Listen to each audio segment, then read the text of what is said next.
Le bulletin, une présentation de Multiprêt. Qui d'autre?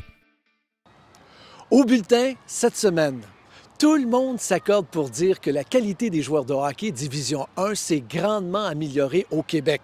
Tout ça en raison de la qualité des programmes, mais aussi des entraîneurs. On s'est posé la question, un jeune qui termine au niveau collégial, est-ce que c'est facile pour lui de passer à l'étape supérieure et, par exemple, aller jouer universitaire au Québec? Vous allez voir, on a des statistiques assez surprenantes. Notre athlète étudiant de la semaine, vous allez voir, c'est une très, très belle histoire. C'est un jeune qui a pris son courage à deux mains, qui a quitté son pays en Afrique pour venir réaliser son rêve ici même, en Amérique du Nord, et du même coup jouer au basketball pour le cégep André Laurando. Mais tout d'abord, on parle de baseball et de la finale régionale qui aura lieu samedi, ici au parc Paul-Pratte à Longueuil.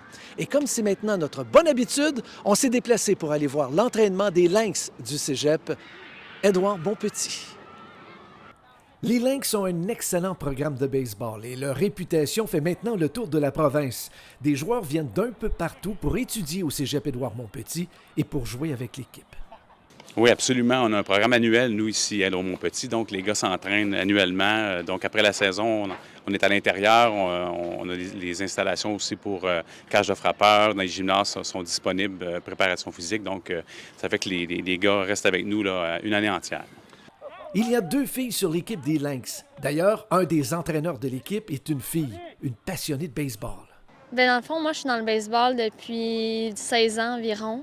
Puis, c'est ça, j'ai rencontré Vincent, qui est l'entraîneur-chef. Puis, il m'a embarqué dans les équipes du Québec. Puis là, dans le fond, j'ai joué pour eux. Puis là, je fais ma transition en tant que coach. Fait que je coach avec Vincent aussi l'équipe du Québec, les Lynx d'Édouard-Montpetit.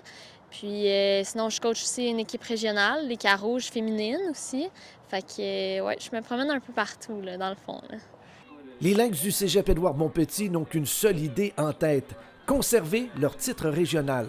On a demandé à l'entraîneuse adjointe des Lynx, Émilie Dugas, et à un des vétérans de l'équipe, Sébastien Guévremont, de comparer l'édition 2022 à celle de 2023. Je dirais que l'an passé, on avait beaucoup de gens qui étaient avec nous depuis 2-3 ans. Puis cette année, on a énormément de recrues, mais qui ont beaucoup de potentiel. Bien, c'est sûr, cette année, je pense qu'on a plus de talent au sein de l'équipe. On est un noyau, je pense qu'on a plus de talent. On vient de bassins un peu plus élite.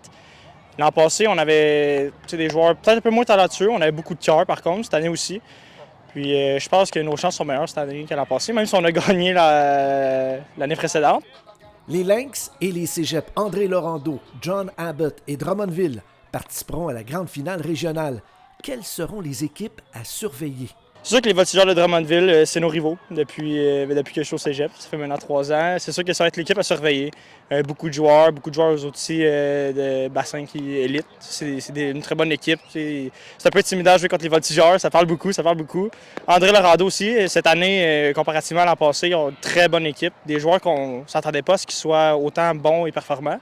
Mais André Laurando, je pense que c'est l'équipe qui pourrait causer une surprise. C'est la première équipe qu'on affronte. On ne veut pas qu'il cause de surprise, mais c'est sûr qu'on ne va pas arriver samedi en mettant le frein, mais on va vouloir gagner. Mais...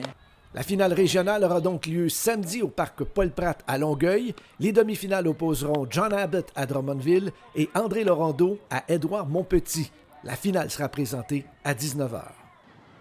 Il y a 3 équipes Division 1 universitaires au Québec. Trois-Rivières, McGill et Concordia.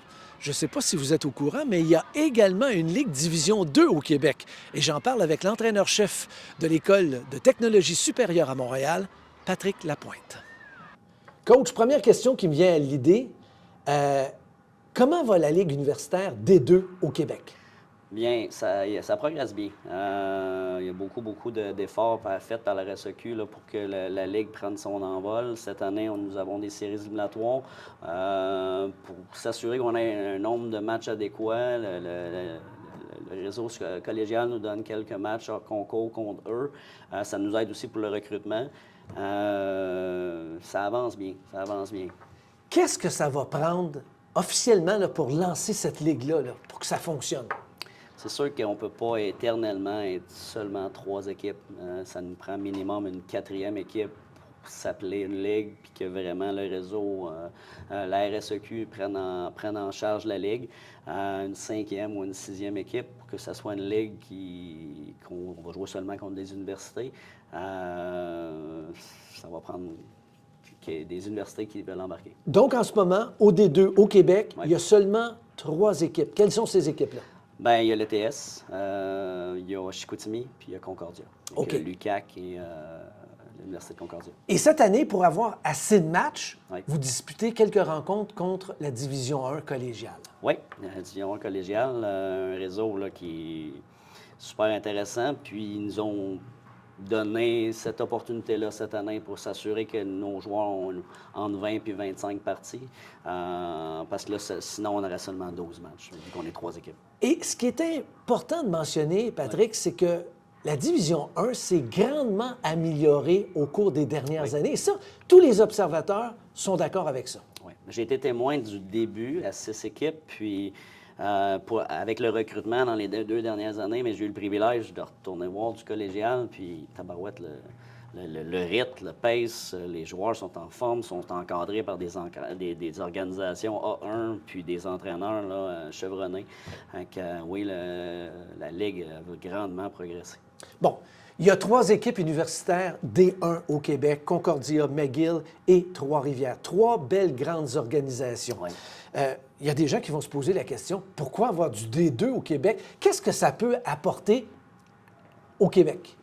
Bien, en ayant seulement 3 universités D1, c'est clair que si tu n'as pas joué junior majeur, tu n'as pas accès à cette ligue-là.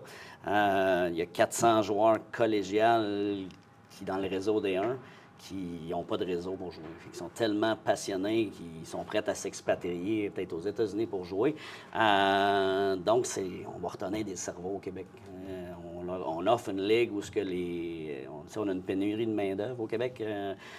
Des professeurs, des ingénieurs, des médecins qui ont le privilège de jouer au hockey puis de poursuivre leur étude. Là, tu es en train de me dire que certains jeunes qui jouent en collégial Division 1 ici au Québec, parce qu'il n'y aura pas de débouché dans les équipes universitaires Division 1 ici au Québec, vont peut-être être tentés d'aller jouer à l'extérieur? Bien, oui. Bien, j'en connais quelques-uns, mais je nommerai pas les noms parce que avant, j'étais au Sport-Études de Mortagne, fait que j'ai eu l'occasion de coacher plusieurs joueurs. Oui, j'en ai plusieurs là, qui étudient de l'autre côté, puis ils sont tellement passionnés. Veulent jouer dans un réseau qui est encore compétitif, puis poursuivre leur étude. Puis au Québec, on leur offre pas cette chance-là. Et malheureusement, pour certains d'entre eux, décident de continuer leur carrière aux États-Unis, pas seulement au hockey, mais leur carrière professionnelle. Qu'est-ce qu'ils ont étudié? Entre 20 et 25, c'est tes plus belles années de ta vie. Fait que tu rencontres quelqu'un ou tu te fais un réseau d'amis. Des fois, tu décides de t'installer officiellement. Alors, pourquoi avoir du D2 au Québec? C'est pour justement garder nos cerveaux. Tu viens de parler des joueurs de Division 1 collégiale, le talent qui s'améliore d'année en année. La Ligue est bien structurée, d'excellentes organisations, d'excellents coachs. Il y a combien de joueurs collégiales Division 1 qui jouent présentement universitaires ici au Québec? 0. Il n'y a pas un joueur. Non. Qui passe du D1 puis qui joue D1 universitaire. Puis c'est normal, dans le sens que si on regarde les 3 équipes, c'est 60 joueurs. C'est pas mal tous des gradués du junior majeur ou de l'Ontario ou de quelques juniors 3A, mais si tu regardes leur pedigree, bien, ils ont joué quelques années junior majeur. Donc c'est un calibre c'est le D1, il mérite d'être connu aussi parce que c'est un calibre extrêmement élevé. Mais je pense qu'on peut peut-être devenir le club-école de cette ligue-là parce que je pense qu'on ne fermerait pas la switch sur le développement de ces kids-là qui se développeraient encore de 20-25 en s'entraînant puis en ayant une ligue structurée. Alors, qu'est-ce qu'on souhaite au D2 pour la prochaine année? De nouvelles équipes? Des nouvelles équipes, qu'il y a des universités qui se sentent interpellées puis qui sentent que, regarde, je pense que c'est notre sport national. On est des passionnés de hockey. Je ne vois pas pourquoi on n'est pas capable d'offrir une ligue à ces jeunes-là pour qu'ils restent chez nous, puis qu'il y ait une ligue structurée, puis qu'ils puissent continuer à pratiquer leur sport puis finir leurs études. Patrick Lapointe, entraîneur-chef ETS, l'École Technologie supérieure à Montréal. Merci beaucoup et surtout bonne chance. Merci François. Bonjour! Les 600 courtiers hypothécaires de Multiprêt sont fiers de supporter nos jeunes sportifs en remettant une bourse d'études de 1 000 $ à l'athlète étudiant de la semaine qu'on vous présente dès maintenant. Teddy, première question que je veux te poser. Tu as posé un geste vraiment très important dans ta vie, décidé de quitter l'Afrique pour venir ici en Amérique du Nord pour jouer au basketball. Comment tu as trouvé ça, changer de continent, arriver ici à Montréal? Comment a été l'accueil? C'est sûr que quand tu parles la même langue que ceux qui sont ici, vous comprenez plus facilement. Moi, personnellement, ma langue, ce n'était pas le français, mais c'était le basketball. Donc, quand tu arrives dans un endroit et tu parles le même langage que d'autres personnes, ça accélère un peu, on va dire, les familiarités et avec les autres. Et vu que vous parlez le même langage, vous comprenez mieux et les liens se créent plus facilement. Donc c'est comme ça, avec le basket, que j'ai eu, on va dire, une meilleure opportunité d'intégration que ceux qui viennent comme ça, qui n'ont rien ici. Moi, j'avais le basket et c'est ça qui m'a aidé à avoir une autre famille ici, des gens avec sur qui je pouvais compter. C'était mes coéquipiers. Est-ce que c'est difficile de quitter sa famille pour aller vivre son rêve en Amérique du Nord? Ouais, je peux vous dire que c'est difficile émotionnellement pour quelqu'un qui était beaucoup attaché à sa famille, qui n'a jamais quitté sa famille plus de, on va dire, même 5 mois. J'ai jamais quitté, j'ai jamais fait ça de toute ma vie. Et là, ça fait 2 ans que je n'ai pas vu ma mère, que je n'ai pas vu mon père, et que je n'ai pas vu mes frères et sœurs. Et je peux vous dire que vraiment, c'est pesant émotionnellement. Mais ouais, c'est ça, on essaie d'être fort tous les jours et ça va. Est-ce qu'ils vont venir te voir ici? Est-ce qu'ils vont venir voir ce que tu vis présentement en Amérique du Nord? Voir ce que je vis, c'est sûr que j'ai un diplôme à avoir et on m'a promis qu'ils allaient venir me voir pour ma remise de diplôme. Ouais. Ah, ça va être une belle fête. Ouais. Ça va être quelque chose d'intéressant. Mm-hmm. Teddy, je te demande, pourquoi tu as choisi André Laurando? Pourquoi j'ai choisi André Laurando? C'est drôle parce que je n'ai pas choisi André Laurando. C'est ma mère qui faisait les procédures pour le diplôme, pour savoir où j'allais étudier. Et elle a choisi André Laurando pour moi. Elle a ses raisons, je ne sais pas c'est lesquelles. Mais comme ça, je suis arrivé à André Laurando et je ne savais même pas qu'il y avait du basket ici. Moi, je venais pour étudier en fait. Et moi, le basket, c'était mon rêve, mon plus grand rêve. Et là, je suis arrivé, j'étais comme déboussolé parce que moi, je joue au basket dans mon pays. Et là, j'arrive, il y a une équipe de basket. Et là, je me suis dit, il faut que je saisisse mon opportunité parce que moi, je venais en Amérique du Nord pour réaliser mes rêves. Et l'un de mes plus beaux rêves, c'était le basketball. Et là, j'ai saisi mon opportunité. Le coach m'a donné une chance. Ce n'était pas facile au début, mais j'ai réussi à avoir ma place au fil du temps. Ta plus grande qualité comme joueur? Ma plus grande qualité, c'est sûr que quand je parle de moi, souvent, je sens comme si je me lançais des fleurs. C'est pas... Non. Ouais, mais ma plus grande qualité, elle serait de savoir fédérer les joueurs. Si je te demandais maintenant le rêve le plus fou, ton rêve? Le rêve le plus fou, c'est jouer au plus haut niveau que je peux arriver. Et ça serait quoi? Ça serait la plus grande ligue de basketball, la NBA.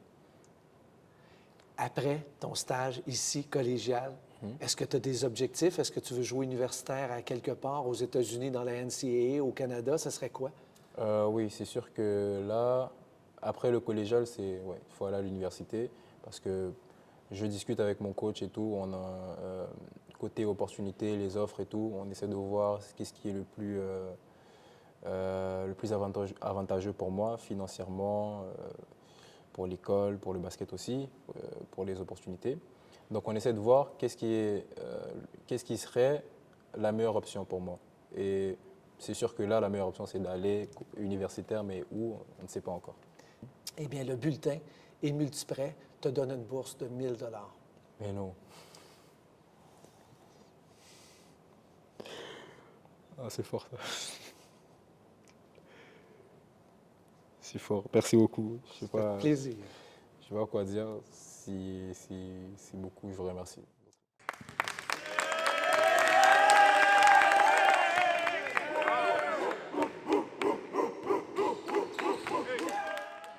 On termine avec les événements à surveiller en fin de semaine. Je vous ai parlé en début d'émission du tournoi de baseball régional qui aura lieu ici même au parc Paul-Pratt à Longueuil.